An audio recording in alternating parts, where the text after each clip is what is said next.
Welcome into Three the Harder Way, aka the three-man Jalen Weave, aka the best big three since LeBron, D Wade, and Bosh. We are back again a little early this week. Sheedy got some things he doing over there. So we went ahead and just decided to record on Friday, releasing on Saturday. If you don't know who I am the walking bucket, instant offense savage. Up here, we got my guy, the coach on the sideline, taking them to school on and off the court. And when I say it's really shitty, it's really shitty. Shitty, well, though. And what's happening, man? Another day, another dollar. Let's get it. Yes, sir. Then we also got my guy, your favorite DJ's favorite DJ, the sample man himself, Mr. Ted Shakir Took. What up? What's going on, man? What's going on? What's going on, people? Hey, just to let y'all know, there is no Y in Maine. No Again, why? no Y No in Maine. I. No, I mean, unless you're talking about the state. You're not from Maine. I don't know nobody from Maine. I don't know about from Maine. There is no I in Maine, but there is no Y in Maine. Mane is how you spell it. Shout out to Memphis. Period. That's it. All right, people who are listening on your podcast platform, please give us a 5-star rating, leave a review. Let us know how we doing. If we doing terrible, then let us know that too. It is what it is. If you are on YouTube, stop the video right here. Leave a like, subscribe to the YouTube channel, and also leave a comment at some point during the show. But we can go right into it, gentlemen. So we were scheduled to do a top 10 shooting guard list, again, based on ESPN's positioning, so don't come for us. But we got breaking news yesterday, which surprised the entire NBA world. Donovan Mitchell, we knew he was getting traded at some point, but he did get traded to the Cleveland Cavaliers, and I'll go through the compensation. Utah receives Cleveland's unprotected first-round picks for 25, 27, 29, pick swaps for 26 and 28, receiving Ochai Agbaji, Colin Sexton, who signed his 4-year, $72 million contract, and Lauri Markkanen. And Cleveland, of course, receives Donovan Mitchell. So I don't even know where to begin. I mean, Took was apparently expecting Cleveland. He had him number 2 on the list of destinations. So I'm gonna let Took go first, man. What's your thoughts on this trade?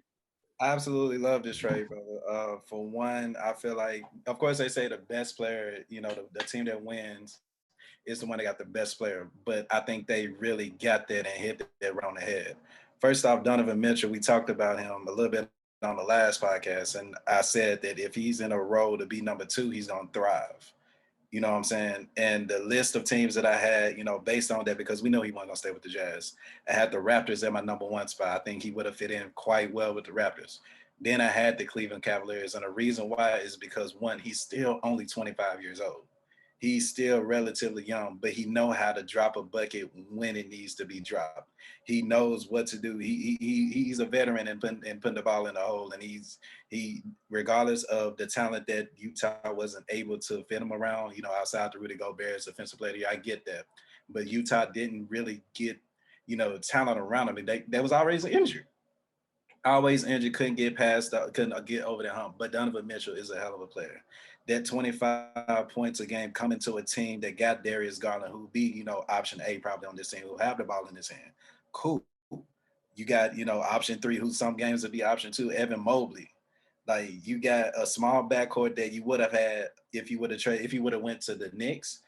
But you got 3 legit 6'9" players that can come in and fill that 3, 4, 5 spots to where it's all right, y'all go defend the shooting. We got the paint. And I think that's going to transition into not only one of the better offensive teams in the league, but one of the better defensive teams in the league, because Donnie Mitchell ain't got to do all of it. So, like I said, I'm a huge fan of this trade. Colin Sexton was able to also get paid, so just a part of the Utah thing. Of course, they had him just on the sideline, ready to be used literally for a situation like this. And I think that the Utah Jazz, the Cavs came with a better option and a better package than the Knicks did. And now we're talking about Donovan Mitchell and how they're going to be a top 3, top 4 seed in the Eastern Conference easily. I may be lowballing it right now, but, give it time. But I think we're going to be watching something beautiful, not just for next year, but years to come. Like I said, he's only 25. He's going to fit in with this city and with this culture perfectly, and I can't wait to watch the scene, to be honest with you. Who would have known? I'll be saying I can't watch a Cavs scene without LeBron James. I know, right? Like this, like they were already exciting to watch last year. Like just with well, not even, I don't know if it was Colin Sexton played last year, but the year before that, like Sexton going against Brooklyn, like that game was crazy. But even last year, Garland was playing well, Mobley's playing well, Jared Allen's playing well. They had 2 All-Stars. They had All-Star in Cleveland with Garland, Allen, Mobley could be an All-Star, and you get another All-Star. Was an All-Star, so you got 3. Yeah, so you legit have 4 potential All-Stars. You literally do. So yeah, Cleveland is a very watchable team, man. But Sheedy, what you think, man? Yeah, I echo what everything that Tuga said already, and what you said as well, Savage, already. I think the other thing here is Cleveland has a scorer to come off the bench with instant offense with Karis LeVert, who was not used as a trading piece as well, what I think, probably was part of the initial talks possibly. But he'll, I would assume play more of a 6-man role. I don't see why he would start at this point, but is proven to give buckets. Donovan Mitchell gets into not a huge spotlight. I think Cleveland is a growing and budding city, but it's not the New York, so to speak. I look forward to what they can do. Evan Mobley, I've been high on Evan Mobley, man. And those 3 young guys, along with the rim protector of Jared Allen, is huge. And even Karis LeVert is young too. Like everyone on this team is very, very young. Besides Kevin Love, is probably the oldest player on their team. And so you look forward to what they can do. The Grizzlies were a young team and how well they matriculated the past season. The question will be, how far will they go? And I think that's going to take some maturity within the playoffs as well. But I think they're definitely not in a playing scenario at all, and definitely should be requesting a home game, game 1 and game 2, for wherever they start the season at this point. Yeah, that's a top 4 team in my opinion out east. That's too much talent. They have. I said it. I forget what episode it was, but like the Cavaliers have the good problem of having good young players and good veteran players, and now you adding another good veteran player, and you didn't really lose any of your core. Like whenever you can trade and you get that, you win that trade automatically. Like I know Utah is planning for the long-term future, so they win in that regard. But as far as like just what's on the court right now, like give me Cleveland all day long. Give me potentially 4 all-star caliber players in my starting 5 right now. Give me a potential 6-man of the year off the bench and Karis LeVert. Not to mention Isaac Okoro, who's still coming into his own right now. You know what I'm saying? And you got a good coach in JB Bickerstaff who gets to coach this young team in a low pressure environment, but still you got good young players, man. So I was looking at the Jazz side of it, since y'all talked about the Cleveland side of it. The Jazz got 12 first-round picks for the next 7 years. They got 3 next year. I believe they got 3 next year, and I think they get like 3 in 25. So I'm expecting them to try to trade to get some kind of superstar at some point, or like draft Wembanyama next year and then move the other picks to get somebody else to play with him. But I mean, that's your boy Danny Ainge too. He over here working the phones and working these fools and on other teams. He went from the leprechaun and still got the leprechaun powers with him. Man, I'm saying. I mean, he is finessing. Did you find an answer to your question as far as which roster was better?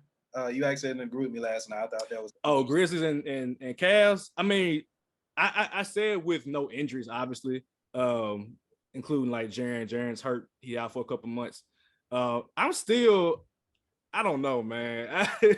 If you ask me, would I rather have 4 All-Stars and a young team in the Eastern Conference? I'm like, man, I don't know. But I think that the Grizzlies, I think the culture of the Grizzlies might be stronger than the Cavaliers. But at the end of that, you got to go out there and play for 48 minutes on the court. We're going to see. I think this raises the Cavaliers' ceiling a lot more to have that additional scoring. Donnie Mitchell can score, ladies and gentlemen. He's 6'1", and they giving him that. But the man put the ball in the cup. It's 27 points a game easily. Darius Garland putting up 21 points a game easily and can do more, but he's distributing the ball. So it's I didn't want to get into whether they're gonna be a contender this upcoming season just yet. We'll say that for a later show. But I mean, right now that's impressive. That's an impressive roster. So like to mention, Donovan Mitchell is in a role where he is technically number 2. I'm sure they probably alternate between that depending on the night, depending on who's hot. Which got me thinking as we segue into shooting guard, number 2, obviously. But I have an activity for both of y'all. So as I was concocting my top 10 list, I was like, okay, let me look at the shooting guard position across the landscape of the NBA in terms of awards and, all NBA teams and roles on their teams, things like that. So my question for y'all is, can y'all guess how many shooting guards made an all NBA team the past 5 years? And can you name them? So first question, how many shooting guards have made all NBA teams? Can y'all guess? In how many years? Past 5 years. And we're talking all NBA team, first, second, third. Yep, each all NBA team. This total amount for the past 5 years. Total number of players. One. It's more than one. Okay, I'm about to say you asking this question, bro. I feel like more than one. A trick question. It caught me off guard, but it's more than one. It's definitely more than one. I say about 25. 25. Past 5 years? Nope. The past 5 years? No, it's way lower than that. Way lower than that. I'm gonna go with last 5 years. Last 5 years shooting guard for all 3 all NBA teams. Yes, the total amount of shooting guards. I'm gonna go with 9. Nope, not 9. Less than that. Less than 9. 5. There have been 5 shooting guards in the past 5 years that have made all NBA teams. So all NBA teams is more so backcourt and front court and well, I guess it's just backcourt and front court from what I saw. They have like the positions on there, but I've seen cases where they put 2 point guards on an all NBA team. I think it was like Steph and Damian Lillard one time, something like that. So now it's 5 shooting guards. Can y'all name the 5 shooting guards that have made an all NBA team the past 5 years? Okay, Devin Booker. Devin Booker made it first team last year. That's 1. James Harden made 3 the past 5 years. So that's 2. Jaylen Brown. Nope. Oh my God, Clay. Nope. Paul George. Klay Thompson hasn't. Klay Thompson has not. Paul George made it as a forward, small forward. Wow. He don't count though. He don't count. They don't. Oh, Zach LaVine. Nope. You just knew you was right too. Right. So we got Booker and Harden right now. 3 more. Go Harden. Hold on. So you finna have Donovan Mitchell. Nope. Bradley Beal. Bradley Beal's another one. He made it in 2021, 3rd team. That's 3. 2 more. I don't think y'all guessed the last 2. I don't think so. Over the last 5 years. But last 5 years. And I'll give y'all this hint. So it provides some context. These last 2 made it in 17 and 18. So it was a while ago, but do y'all want a hint? I'll give you a hint. That's it. Say what? Not CJ McCollum. Wow. Nah, not CJ McCollum. He ain't been an All-Star game yet, so he. Oh, that's true. Dang. All right, give me one more hint. Sheedy should know who this is. One of them. It was Dwayne. Nope.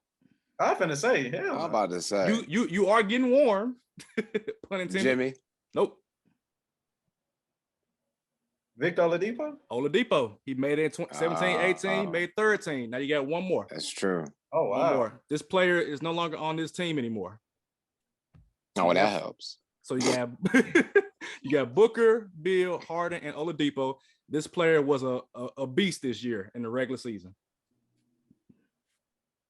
What happened in the playoffs with this player? I mean, he does what he does in the playoffs, is what I'll say. Oh, man. Eastern Conference. Eastern Conference. Jaylen Brown? Nope. He no longer play. He's one of the best players in his franchise history. His first team, one of the best players in franchise history. They let him go. DeMar DeRozan made 2nd team, 17, 18. So again, the past 5 years, total 5 shooting guards have made it. Devin Booker, Bradley Beal, James Harden several times, DeMar DeRozan, Oladipo. So that for me provided context for the shooting guard list, where a lot of these guys' shooting guard play is not as high as we think. There are some quality players in this position, but it's not a strong position in terms of like all-star, in all NBA. You think about a lot of the point guards, Steph, Ja, Trey, all these other players who are all NBA kind of players that you want on your team, but it's like shooting guard, not as strong. Definitely not as strong, at least from my point of view. And so that was kind of like an activity I thought about as I was doing this. So it was hard. It was hard making this list for me.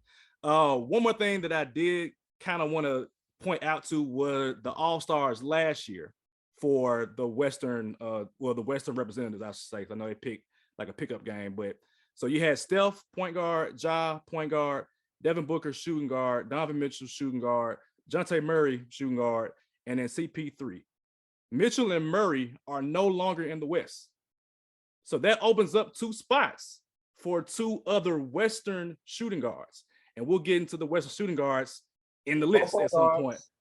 Or point guards. Or point guards. We're going to see.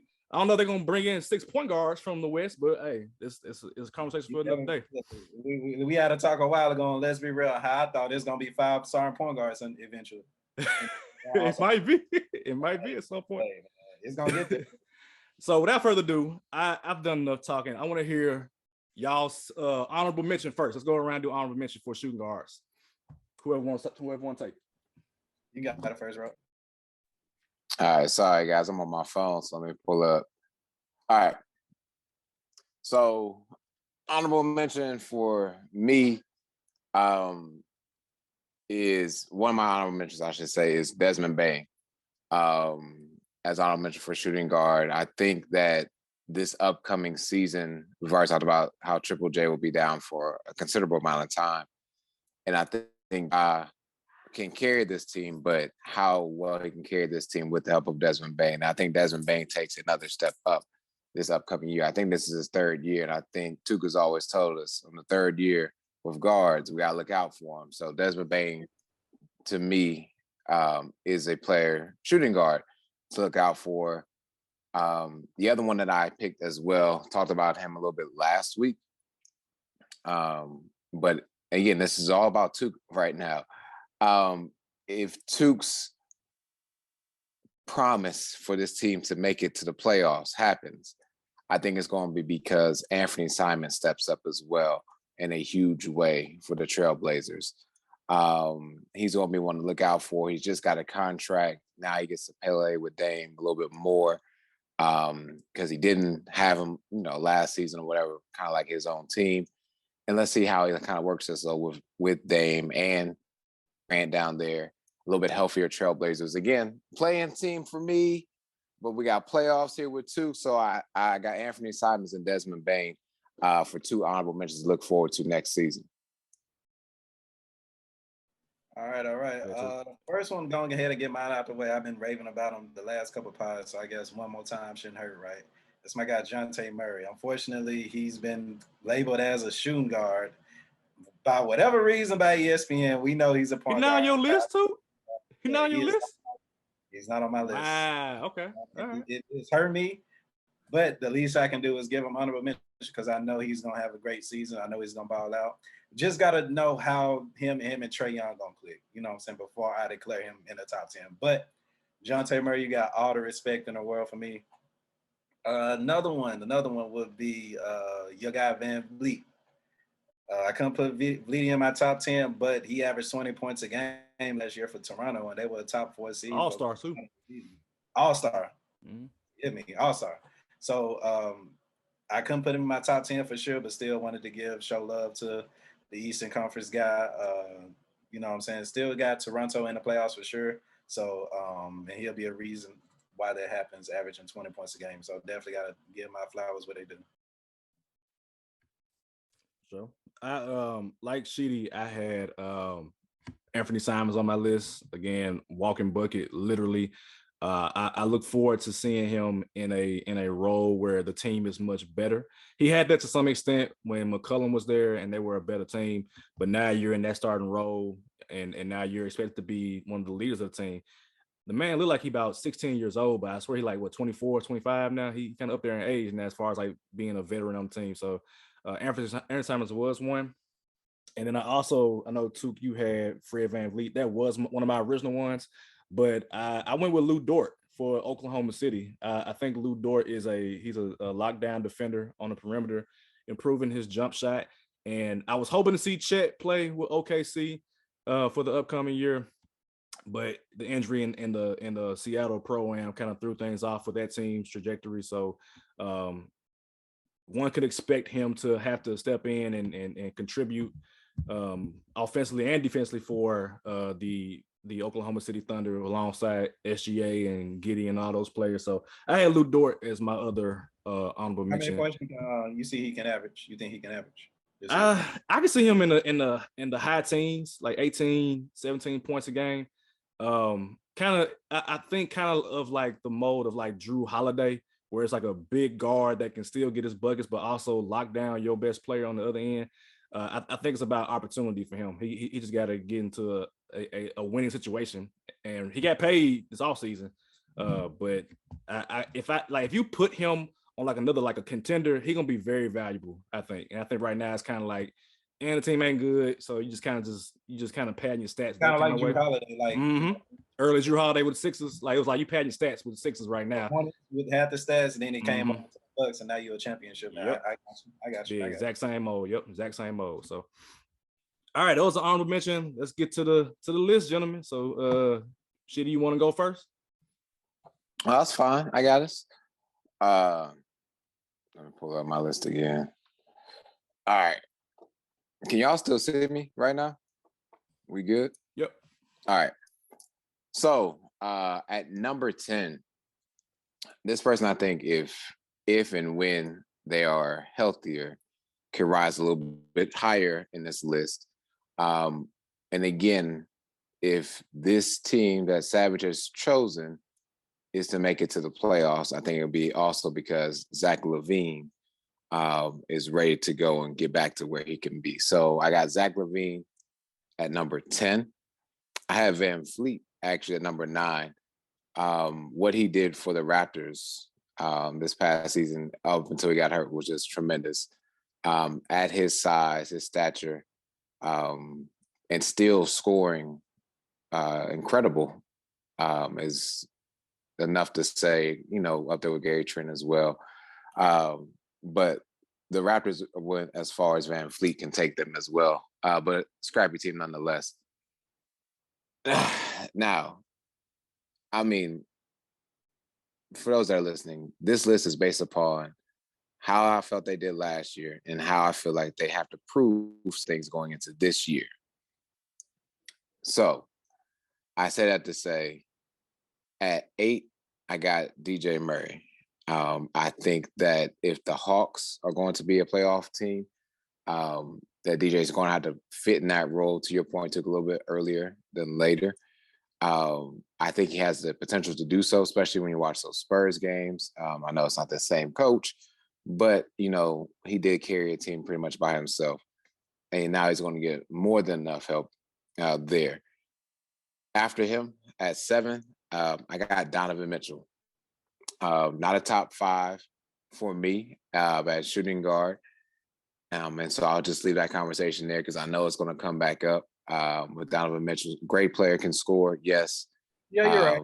He's definitely going to can score, but not going to give you your best on defense. And I will say it like this. Come playoff time, I'm definitely not afraid of him in playoff time. Now, will things change in Cleveland? I hope so. But number 7 for me is Donovan Mitchell. And at number 6 is Game 6 himself, Klay Thompson. I think Klay Thompson coming back on a full year, head more clear. I think last year he just was kind of like trying to get back to it, but now you've had a full year to recover, even after getting another championship ring, and proving that you're still the number 2 dog on that team, and sometimes number 1. So I got Klay Thompson at 6. Like I said, Mitchell 7, Murray 8, Van Fleet 9, and LaVine at 10. Go ahead, too. All right, let's get it. So for number 10, I actually got Desmond Bane in my top 10. Led the NBA in 3-point percentage last year. Know how he shot the ball. We know what Desmond Bane can do. And the fact that he just is something special. The way we see Ja Morant is something special about Desmond Bane and the way he's able to shoot the hell out the ball. put up 18 points a game last season. I think with Jaren being out, I think we're gonna actually utilize him more. So there's a chance we may see Desmond Bane averaging 20 points a game, and if so, which I think that'll put him in my top 10. Number 9, I got Zach LaVine, number 9 as well. The reason I got him so low is because I do got to consider 1 your record, 2 where I got you going next year, which I said earlier, a couple pods ago that I don't have the Bulls in the playoffs, but also for 3, the go-to guy is DeMar DeRozan. It's not Zach LaVine. So that's why I got him so low. If he was a go-to guy, he'd be higher. And we've seen what Zach LaVine can do. He's averaged, he averaged 24 last year, but the season before averaged more. So we know what he can do. But, maybe they can prove me wrong and end up making the playoffs. But I doubt it. But Zach LaVine is definitely a top 10 shooting guard. Number 8, just based on a record, I got CJ McCollum as well. I got him in the play-ins, possibly playoffs, the Pelicans. Average 23 last game. Look, I think they're going to be a lot more comfortable and playing with each other. But of course, you got Zion coming back, and I think honestly, Brandon Ingram's out for blood this season. So I can't wait to talk about the small forward next week. But as far as CJ McCollum go, veteran shooting guard, know what he can do, put the ball in the hole, average 23 last season. I think he'll probably average about the same. So I got him at number 8. Number 7, call him Game 6 Clay. He got a lot. To me, he has a lot to prove because honestly, I think you got Poole that's kind of inching up on him. Now, I won't dare disrespect the second greatest shooter of all time for sure. But if you looked at how, Clay, of course, he was just coming back from injury. But now it's like, all right, man, you got full summer to do what you got to do, get your body, get your mind right. Are you going to come back and be the second best shooter of all time, as well as going back to the locking down, the best perimeter player like he used to in the 15-16 days? So lots for Klay Thompson to prove, but I think he'll get it going as well. And number 6, I got Paul George. Two-way Mr. Paul George, of course, the ball will be in Kawhi hands a lot more, but we can't disrespect what he did before he went out last season. Clippers made the players for a reason. So that's once healthy, that's a team that's going to compete for a championship. Like it should fear everybody else. And I think that Paul George is finally getting his rhythm back. We made fun of him a couple years ago, whatnot, but doing crazy shit, but. He found his rhythm back. Ty Lue was there to give him motivation as well. And Paul George, one of the best two-way players in the league, will get my top 6 shooting guard. All right, so I don't have Klay Thompson in my top 10. Don't look at me crazy, gentlemen. I need that explanation now. So I respect all-time greats, man. Like Steph Curry, I could not put him lower than 1 in the point guard list just because it's Steph Curry. Klay, I feel like the remnants we saw of Klay in the playoffs where he wasn't performing as well, I feel like we're going to see a little bit more of that because of just natural career regression with like the injuries. His movement is not as good in terms of like defense. Defense is kind of gone for Klay. I think it's just like it's not as what it used to be where he was like an elite perimeter defender. Shooting gonna be there. I mean, that's a sniper. Shooting gonna be there, but I feel like his limited mobility is what his game was predicated on. His screen and V cuts, run the baseline, coming out. Now, Steve Kerr, great coach, is gonna figure out something, but I feel like and he's not on my list. Poole not on my list, but I feel like Poole has better value for the Warriors right now in his role, even if it's off the bench. I feel like Poole provides more right now. Klay's still a great. I mean, it's one of the greats of all time, in my opinion. He should be top 75. I don't know why they didn't do that, but I don't have him in my top 10. Sorry, I just don't. So number 10, I actually have CJ McCollum for the reason that Tevin mentioned. I feel like he has an offseason with the Pelicans. He's going to be able to get comfortable with that team. They have him playing like a combo-ish kind of guard where he's going to be a point guard / shooting guard. But he's primarily a bucket getter, ladies and gentlemen. That's his job, is go get buckets. And Lord knows, if you're a Grizzlies fan, you know about CJ McCollum getting buckets on you. With Pelicans, Blazers, it don't matter. He gonna get buckets on you. So I have McCollum at 10. Number 9, I had away game Bane. I feel like Bane has potential this year to leapfrog into the top 5 if he develops how he's supposed to develop. people get on him for his size, his wingspan, but he's one of the better perimeter defenders in the league. He gets steals, he gets rebounds, he gets assists, and Lord knows that man got a right hand on him. Like that man can shoot the ball with the best of them. So Des Bangs at 9. He can go top 5 at some point if he does what he does. If you compare his per 36 numbers to like other players like Beal and Levine, very eerily similar. So if he gets in the number of minutes that we know that Jenkins not gonna give him, he could have way better numbers. But I get Bane at 9. At 8, I get DeJounte Murray because I feel like I know I always say anybody can get buckets on the trash team, but he plays defense, man. Anybody plays defense, you know they play well, they perform well, no matter where they are. So even if the shot is not falling for DeJounte Murray, I feel like on defense for Atlanta, he's going to provide something that they didn't have before. They never had a lockdown defender like they've had with DeJounte Murray, who can get rebounds, get steals, get blocks, can score, all that good stuff. So I had DeJounte Murray at 8. At 7, I got Zach LaVine. I'm kind of iffy about Zach LaVine sometimes because, like, with DeRozan there, he kind of stood in the corner a lot. He was more so watching than actually being involved. He has an injury history that I'm kind of skeptical about. I just saw about Lonzo. Again, I mentioned in the point guard episode, I couldn't include Lonzo because Lonzo got too many injuries. Zach LaVine, also injury prone. But when he plays, I mean, he can score 40, 50 points if he wants to. So I had Zach LaVine at 7. And at 6, where I had McCollum, Bane, Murray, LaVine. Yeah, 6. I got Paul George at 6 because, I mean, Paul George is still a two-way player, offense, defense, facilitating. I'm going to assume that they're healthy this year with him, Kawhi, John Wall. And the Clippers, another team that can make the finals if everything just goes well for them as far as like the injury history. Paul George, I mean, we make fun of him. I make fun of him all the time, but I acknowledge game because the man got game. So Paul George at number 6, and that's my 6 through 10. I don't know if y'all want to tap me for Klay Thompson, but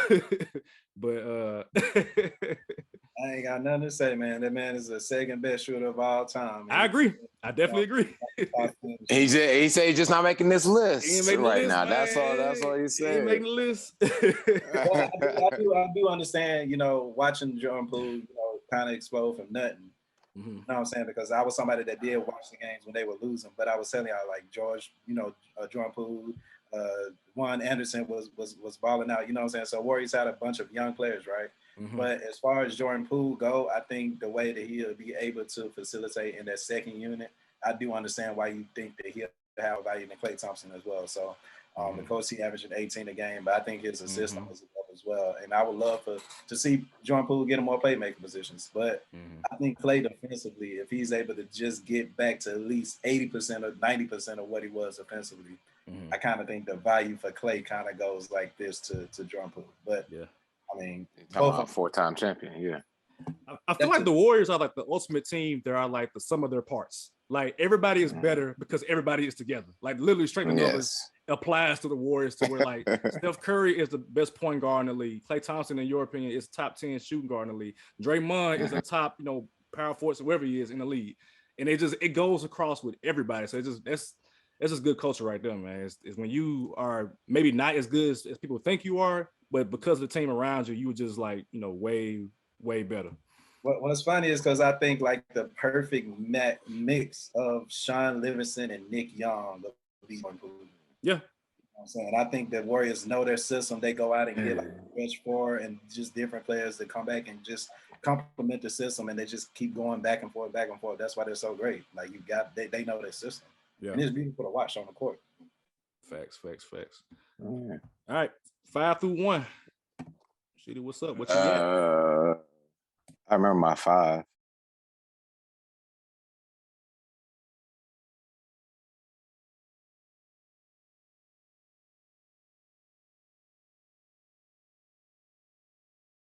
For those of you on YouTube, you get to this lovely picture of the Sheedy's family. Kind of the Sheedy. The Sheedys, that's what I'm calling them, the Sheedys. All right. Can you still see me now? Yeah, you good. We're good. All right. My fault, y'all. No, you good. But yeah, that was the family, everybody. But at number 5, man, I got the guy from DC, Bradley Beal. Bradley Beal can give you 30 plus a game. he made that comment about, if I can bring a championship here, like how sweet that would be, so to speak. I wish he would take the if out and say win. Like, I wish he had a little bit more of that dog in him to say that. But I think Washington has proven over these past couple of years that, Bradley, this is your team. These are the keys. We thoroughly believe in you. And so I believe he's going to take another leap, of course, if he can. Definitely going to be an all-star. And hopefully maybe second team All-NBA. Who knows? I might just be saying some stuff for him right now. But Bradley Beal for sure, to me, is number 5. Number 4 is this one guy in Philadelphia, man. It's James Harden. I think he has a little bit of a more depleted role that makes him more efficient this year. I think Maxey, again, is ascending as a top 10 point guard in the league. And James Harden, because he's going to play a little bit more off ball, and I think his numbers will become more efficient for him. And, when he got traded to the Nets, he was almost putting up a triple-double for weeks. And so I don't know, man. I just feel that energy coming back one more time for James Harden if he wants to make a run with this Philadelphia team at all. Number 3, this is where I put Paul George. I put him here because of what I've seen him do time and time again on the court when healthy. I think if we're going to talk about I'll talk about the Clippers being a title contender, you have to put some players in a top 5 role. And I think it has to be more than one. And so I definitely got Paul George up there. I think he's going to be coming for blood this upcoming season, and knowing that he doesn't have to be the alpha dog, so to speak, on the team. And that's going to be interesting to see how the Clippers do with him. Number 2, Jaylen Brown for the Celtics. Jaylen Brown has proved his worth time and time again. They may say trade scenarios, but, I mean, they're right back off the table. He is an integral piece for the Celtics. Even when he blows some assignments sometimes, man, but he'll get it back on defense. Love to see that. He knows when to take over when Jason Tatum is not having it as well, which is good chemistry for those two players. And this player, I think, is just making more leaps and leaps every single year. I look for him to take that next leap next season. And number 1, I mean, Devin Booker. He was in the MVP race last season. Again, you're talking about a team who, from start to finish, had the best record. Chris Paul hurt. Devin Booker stepped up, does what he needs to do, and is an untouchable piece. When you're talking about shooting guards and All-NBA team, so to speak, you trade the house for Devin Booker. And so his value to the team is astronomical. It's only exceeded with having, Chris Paul there as well. But beforehand, and even still now, this is still known as Devin Booker's team. And to me, he is the best shooting guard in the league. So, again, Beal 5, Harden 4, George 3, Brown 2, Devin Booker at 1. So I was just actually pretty similar, Sheedy, outside of one player that you didn't have in your top 5 that I guess we'll have a conversation about. But number 5 would be Brad Beal. Like you said, everything about you, what you just said is right on the spot. They're a team that will be in the playoffs. In the playoffs for sure, and not even in the play-ins, like a legit playoff team. But I think Brad Beal will go back to averaging, what he was averaging before his injury. Now, I'll say about 27 a game. Before his injuries, he was averaging 30 points a game, and that was he was way down this year. I was like 23. I was like, that ain't Bill. That ain't Bradley Beal. 30 points, 23 points. So I think that's gonna go right back up to about 27, 28 a game. And of course, you got a team that'll be in the playoffs. So I got Brad Beal at number 5. Sheedy, you actually, and it's crazy, like right on the spot, you actually convinced me about James Harden. Y'all know me, I'm further from the James Harden fan, but in the regular season, I give the guy props. He knows what the hell he's doing. I'm happy that the refs finally caught on to his games, because at one point I just didn't like watching James Harden play. But he knows what he's doing, and he's putting the numbers. But last year, the numbers show that James Harden averaged 21 points a game. That was the lowest in about 10 years, honestly. And do I expect it to go up? maybe, maybe not, because we both expect Tyrese Maxey to ball the hell out next season. We expect Joel Embiid to come in. I think Anthony Melton got something to prove as well, so he may come in off the bench and scoring a little bit more. So I think that scoring will be kind of about the same, but he was second in assists last year. So I think James Harden will of course be the ball dominant player, but he'll be looking to get others involved and hopefully just win more. And I think I got the Sixers, I think, in my number 3 seed in the Eastern Conference. So yeah, James Harden, actually I had him higher, but you convinced me to bring him down just a little bit more than 4 because, hey, information changed just right on the spot on the podcast. So shout out to you for that one. Number 3, Donovan Mitchell, man. This trade, I love the fact, like I said earlier, this is one of the perfect teams for him, perfect landing spot for him. He was second in shooting guards and scoring last season at like 25, 26. Do I expect him to average that? Honestly, yeah. He's a pure bucket for sure. Who's the coaching Cavs? Coach Bickerstaff. I think he'll find a way to make him and Garland exist, and I think Garland can learn still a lot from Mitchell, even though Mitchell's, like I said, he's just 25. That Donovan Mitchell, he'll be something special, and I think that he can be able to focus more defensively. So I think we'll see a much better defensive Donovan Mitchell out there playing. So I got him at number 3. Number 2, I got Jaylen Brown.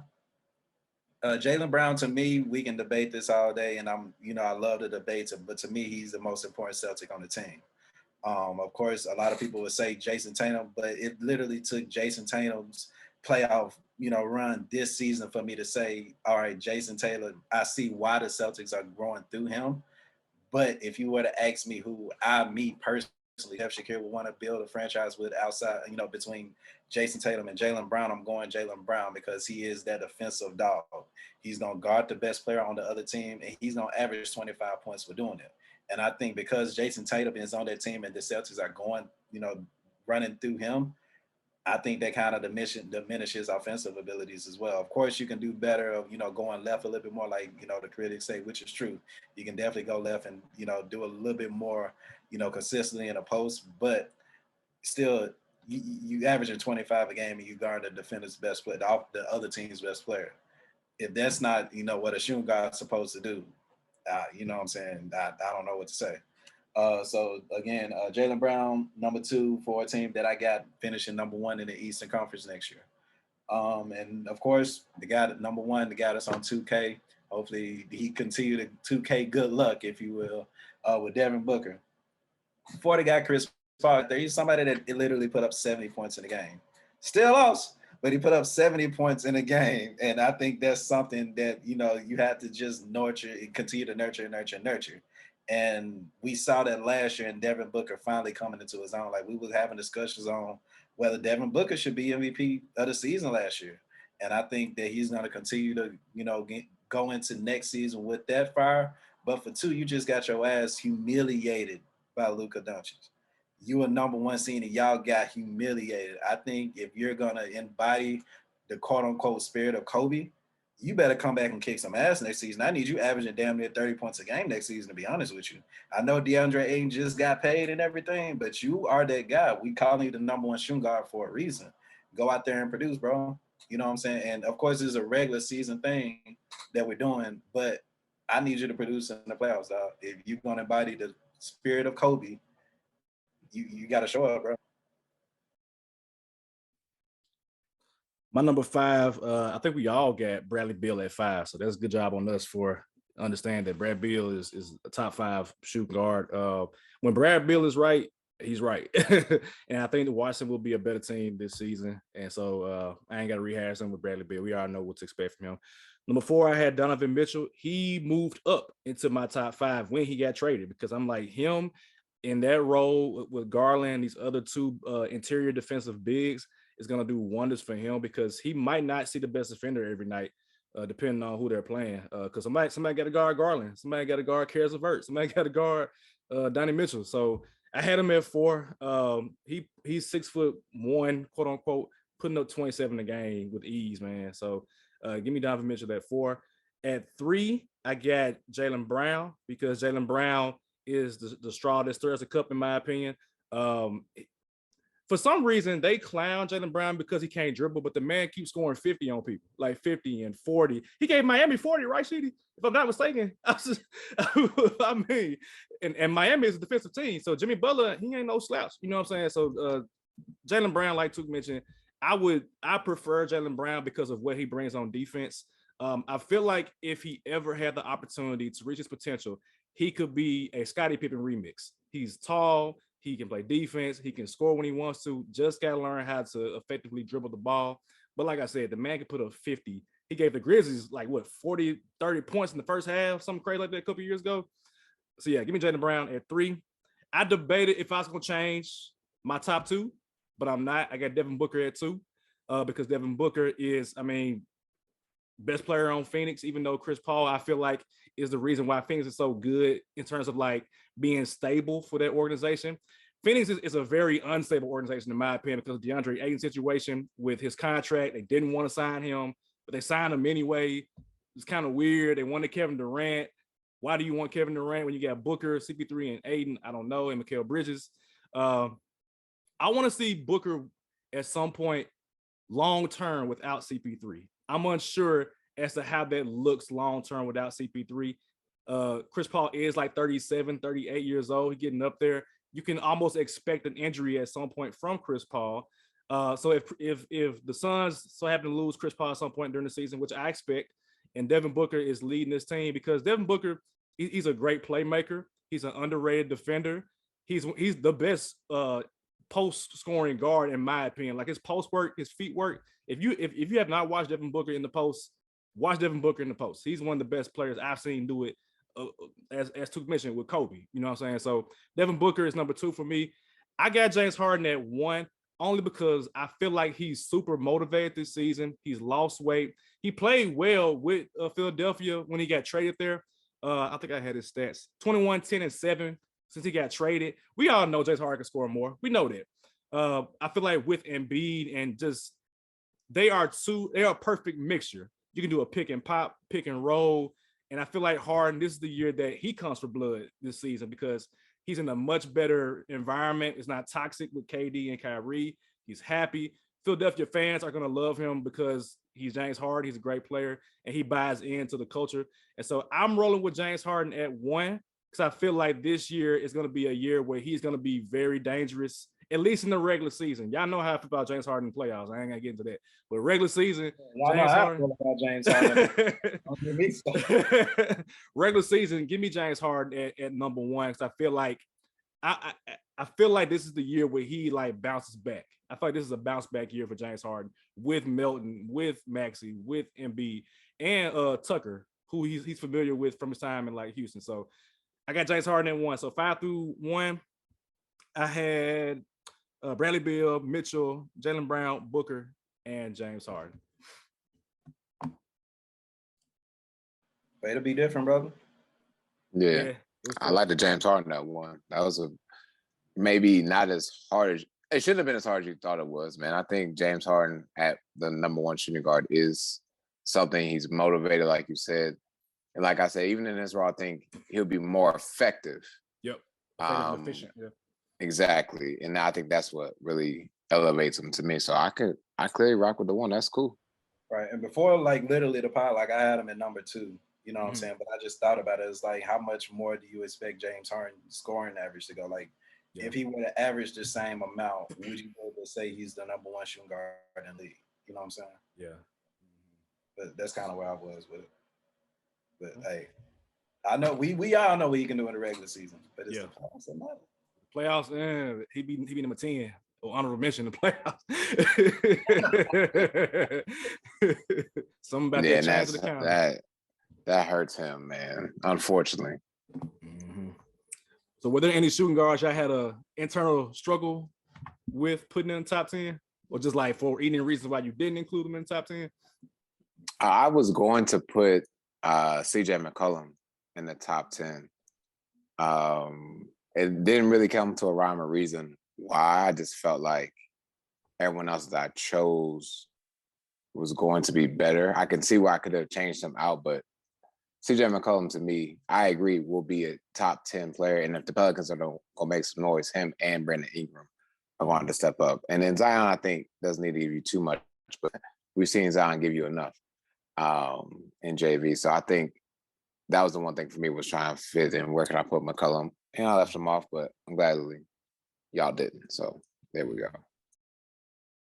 Oh, and I'd go with Jonte Murray. Like, I mean, still, like, shout out to y'all for putting him in y'all list. You know what I'm saying? It's kind of like with Kyle Lowry last year with Sheedy. You know what I'm saying? Last week, but you know, it is what it is. It is what it. Y'all know. I still ain't. There's just no way I can.